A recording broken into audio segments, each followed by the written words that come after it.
I'm Matt McClure, and this is Currents.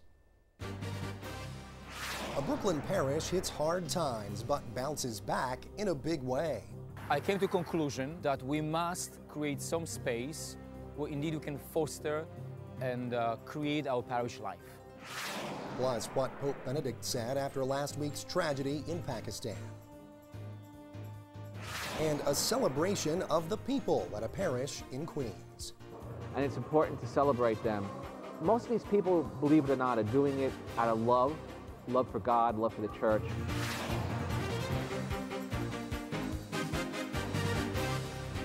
Well, good evening. Thanks so much for joining us tonight. Now, I'm sure that no one needs to tell you that times are tough. No matter who you are, you cannot escape the reality of rising prices at the gas pump and at the grocery store. The economic mess continues to take its toll on everyone, and that includes the church.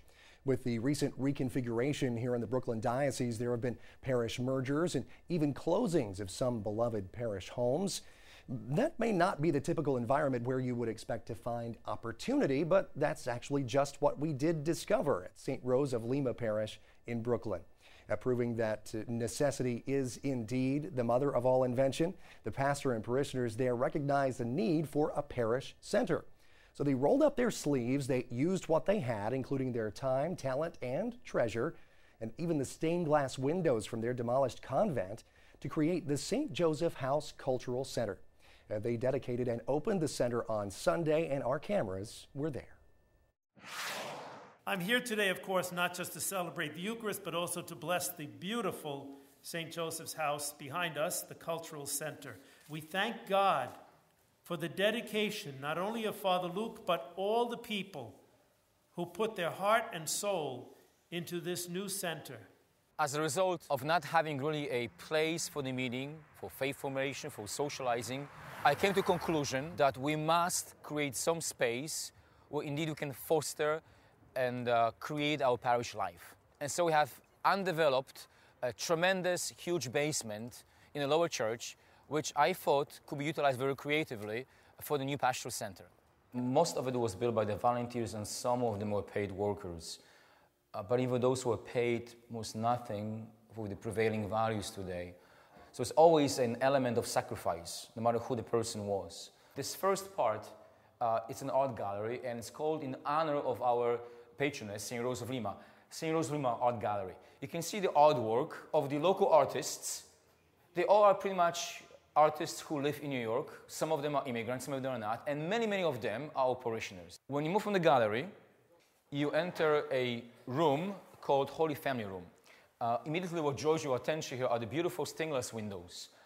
Those windows came from a chapel of a convent that unfortunately had to be demolished about a year ago. Obviously, we had to preserve something from that place, from that chapel. And the desire was to save primarily the stained glass windows. This is obviously an illustration of what the community can do together, volunteering, working hard together as a people of God. It's remarkable. Without spending millions of dollars for outside contractors and workers, use the skills and the labor of the people who are available in the community, who have these skills already and are willing to dedicate themselves to work for God. This is another space where you can actually share a meal. You can break into discussion groups, having a big discussion group in the Holy Family Room, and then break into small groups at the tables. But that's not it. You can put a curtain in here and have mattresses if there's an overnight retreat, which I'm planning to do as well. Bardzo dobry pomysł i z niczego się zrobiło coś, bo tu kiedyś był magazyn węglowy.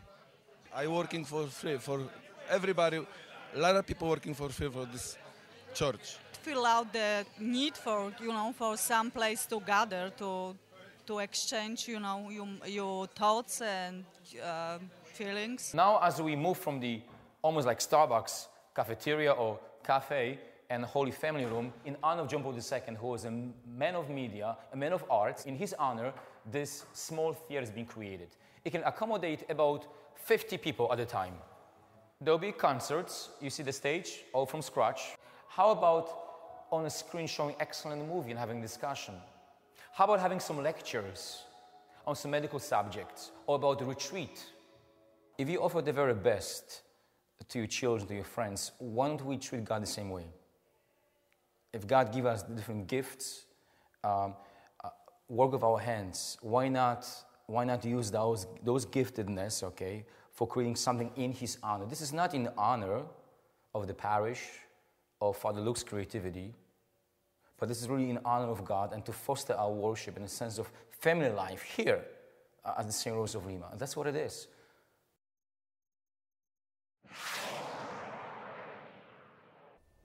Just a great looking facility there, and they really did give of their time, talent, and treasure, and just did some great work putting that all together. It's gorgeous. Well, there's more currents coming up. It is the Battle of the Paddle in New Orleans, with students taking a surprising stance on corporal punishment. We have that story and the rest of the day's headlines next.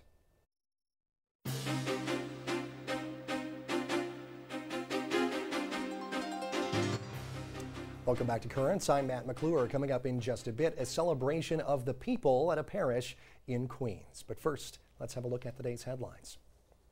Congressional hearings are set to get underway this Thursday to look at radicalization in the Muslim community. And people both for and against those hearings gathered this weekend in Manhattan to make their voices heard. The imam, who was the public face of the proposed Islamic Center near Ground Zero, was at a rally in Times Square in opposition to the hearings. He said the real enemy is not Islam or Muslims, but rather extremism and radical ideology. Now, the footage you're looking at is courtesy of Odyssey Networks. Meanwhile, appearing on CNN yesterday, New York Congressman Peter King, chairman of the House Homeland Security Committee, says the hearings have a specific focus. We're talking about al-Qaeda, we're talking about the affiliates of al-Qaeda who have been radicalizing, and there's been self-radicalization going on within the Muslim community, within a very small minority, but it's there, and that's where the threat is coming from at this time. Well, King says people should watch the hearings and decide for themselves. Meanwhile, a top White House official defended Muslim Americans. Speaking at a forum in Virginia yesterday, Deputy National Security Advisor Dennis McDonough called for tolerance. We must resolve that in our determination to protect the nation, we will not stigmatize or demonize entire communities because of the actions of a few. In the United States of America, we don't practice guilt by association. McDonough called the mosque where that forum was held a typically American place. We'll have much more on the congressional hearings coming up later on in the week. Well, elsewhere in the nation's capital, House Speaker John Boehner has agreed to do what the Obama administration says it will not do. That is, defend the Defense of Marriage Act, or DOMA. In a statement, Boehner promised to convene a legal advisory group to defend DOMA, which, among other things, defines marriage as between one man and one woman. Boehner said the constitutionality of the law should be determined by the courts and not by the president unilaterally. Well, the Knights of Columbus are lending a helping hand in Haiti. The Catholic fraternal organization has unveiled a center to help amputees from last year's devastating earthquake. The center is a collaborative effort between the Knights, an Iceland-based prosthetics laboratory, and the medical charity Project Metashare. The Knights have already helped with rehabilitation for more than 100 Haitian child amputees as part of a program that got underway last summer. Well, turning now to Pakistan, where work is underway to have a slain Catholic government minister declared a martyr. Pakistani Bishop Andrews Francis told the Vatican news agency Fides that the late Shahbaz Bhatti gave his life for his faith in Jesus Christ. Bhatti was Pakistan's minister for religious minorities. He was killed last week in his car on his way to work. Bhatti was the only Christian serving in Pakistan's cabinet. Meanwhile, another Catholic leader says Christians are in his region are on the verge of demographic extinction. Now, according to reports, the Catholic Patriarch of Antioch, Gregorius III, says Christians in the Middle East also face huge challenges. The Patriarch spoke at a meeting of the Greek Catholic League in Lebanon. Well, now turning to China, where a woman who has protested that country's one-child policy has been arrested for a second time. Reports say the woman, who lives in Shanghai, was taken from her home late last month. That arrest came just 3 days after she had been released on medical parole. The woman's husband tells Reuters that he does not know his wife's whereabouts.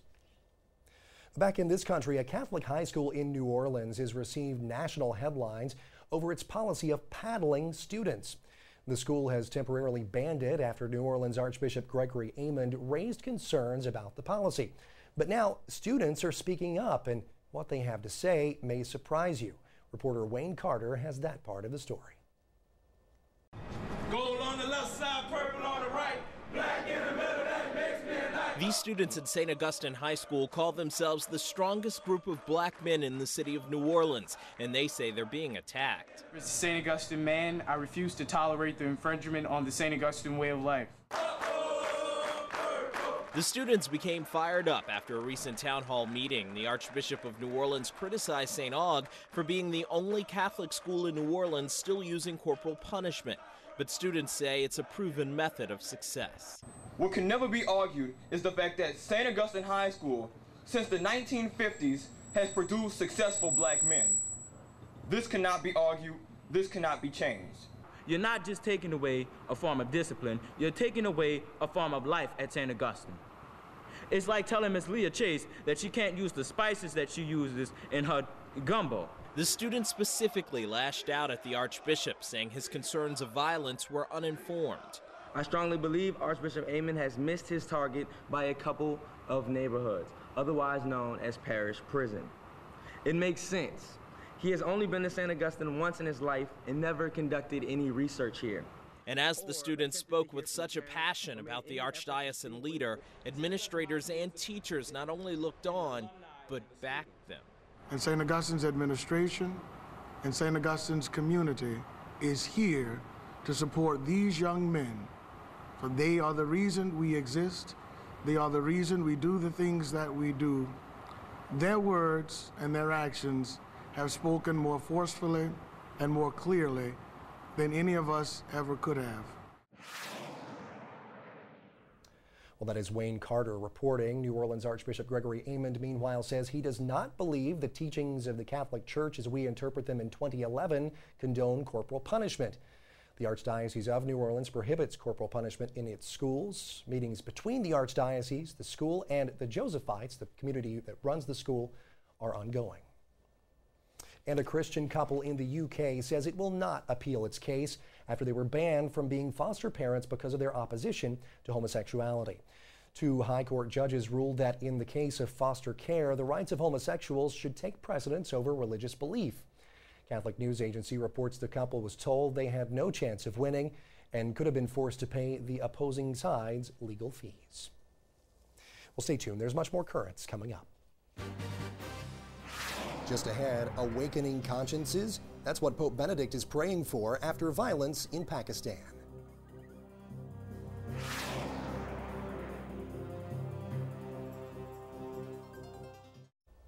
Welcome back. Well, violence continues in Libya as anti-government protesters try to hang on to cities they say they now control amid increased attacks from troops loyal to leader Muammar Gaddafi. In Washington, President Obama had strong words for the Libyan leader today. The president said violence against anti-government protesters would not be tolerated. During a press conference with Australia's Prime Minister, Obama said the U.S. would hold Gaddafi responsible for the bloodshed. The violence that's been taking place and perpetrated by the government in Libya is unacceptable. I want to send a very clear message to those who are around Colonel Gaddafi. It is their choice to make how they operate moving forward, and they will be held accountable for whatever violence continues to take place there. We send a very clear message to the Libyan people that we will stand with them in the face of unwarranted violence and the continuing suppression of democratic ideals that we've seen there. Obama said NATO is considering a wide range of responses to the crisis, including military options. He says the U.S. is also working with the United Nations on humanitarian aid for victims of violence by the Gaddafi regime. Well, meantime, Pope Benedict offered his thoughts and prayers for the situation in Libya during his weekly Angelus. But first, the pontiff spoke about last week's murder of the only Christian cabinet member in Pakistan. Rome Reports has those details. During the Angelus, Benedict XVI spoke about the recent tragedy in Pakistan where two gunmen killed Shabat Bhatti, a Catholic politician who defended Asia Bibi after she was sentenced to death for blasphemy. Shabat visited the Pope at the Vatican last year when the two discussed issues on religious freedom. Benedict XVI noted that his work as Pakistan's Minister for Minorities was crucial in promoting equality. Chiedo al Signore Gesù che il commovente sacrificio della vita del ministro pakistano Shahbaz Bhatti svegli nelle coscienze il coraggio e l'impegno a tutelare la libertà religiosa di tutti gli uomini, in tal modo a promuovere la loro uguale dignità. The Pope also mentioned the recent violence in Libya and expressed his concern over the growing instability in the country. Il mio accordo pensiero si dirige poi alla Libia, dove i recenti scontri hanno provocato numerosi morti e una crescente crisi umanitaria. A tutte le vittime e a coloro che si trovano in situazioni angosciose, assicuro la mia preghiera e la mia vicinanza, mentre invoco assistenza e soccorso per le popolazioni colpite. Before departing, the Pope also made a call for people to go beyond a superficial acceptance of their Christian calling, saying that life needs to be built on the solid foundation of the gospel of Jesus.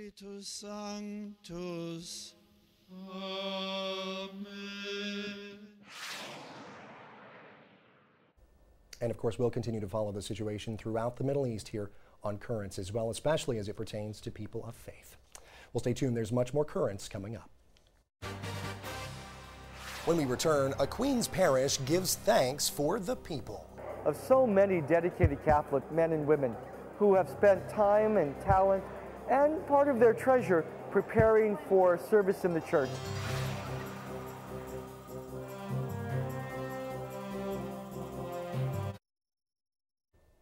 Well, finally tonight, do you know how your parish works? It takes more than a pastor and parish secretaries to meet the wide-ranging needs of your church home. You need lectors, you need choir members, you need RCIA coordinators, among others. In short, you need lay ministers. Now, these are the men and women who devote their time and talent in very visible and sometimes not so visible ways to serve the people in the pews. Recognizing the special place lay ministers have in the life of the church, Bishop Nicholas DiMarzio is encouraging parishes to recognize their lay ministers every year with a lay ministry Sunday Mass. Now, we sent our cameras to Holy Trinity Parish in Whitestone to see how they said thank you to the men and women who have answered the call to serve. Today we celebrate Lay Ministry Sunday, and it's a wonderful opportunity to share the unique talents and gifts of so many dedicated Catholic men and women who have spent time and talent and part of their treasure preparing for service in the church. And it's important to celebrate them because most of these people, believe it or not, are doing it out of love for God, love for the church. They're doing it, they're not paid. They're just taking their time to really live the baptismal promises. And it's really something that needs to be celebrated more and more. It's always nice to be recognized, but I don't feel that that's a necessary part. I think that if I can only be a conduit for the Holy Spirit to people and take second place instead of being in charge. I was in charge of a big organization in my life. I want to be second now. I don't want to be first anymore. Our diocese is unique in all of the world. We are a solely urban diocese. We minister to men and women from nations all over the world in languages spoken all over the world. And it is impossible now for clergy and religious to take up the whole burden. So the lay ministers really help carry the gift of ministry to the members of our diocese. Without our lay ministers, the whole programs of our diocese would be greatly limited. All members, all people, are part of the laity. There are those who are called on to service as a special service as priests and deacons and bishops. However, nuns, religious brothers and sisters, and anyone else are members of the laity. To become a lay minister, all it really takes is the initiative to give of your talents in service to the church. No, I would just recommend that other people, if they want to serve in their church, they should look into this program because it's really worth it. and especially now, you know, in the diocese, it'd be wonderful to get the lay people more involved in their parishes. There's only so much every person can do, and in our formation, we're finding out that everybody has their own experiences to bring to the table, and so every person is a priestly person. They're supposed to be out there ministering. That's what we promised we would do at our baptism and at our confirmation. So it's important for us to make sure that we're ministering to those around us too. It's important to remember those who do minister, but you know, they might not wear the collar, but they are there in the trenches working, doing a lot of very important work to the church. Well, that wraps up another edition of Currents here tonight. Now, as always, you can check us out online. We're over at currentsny.net. We're there 24/7. You can also find us on Facebook. Now, as always, if you have a story idea, maybe you just want to drop us a line, you can email us. Our email address is dropusaline@currentsny.net. Until next time, I'm Matt McClure. Thanks so much for joining us. Have a great night.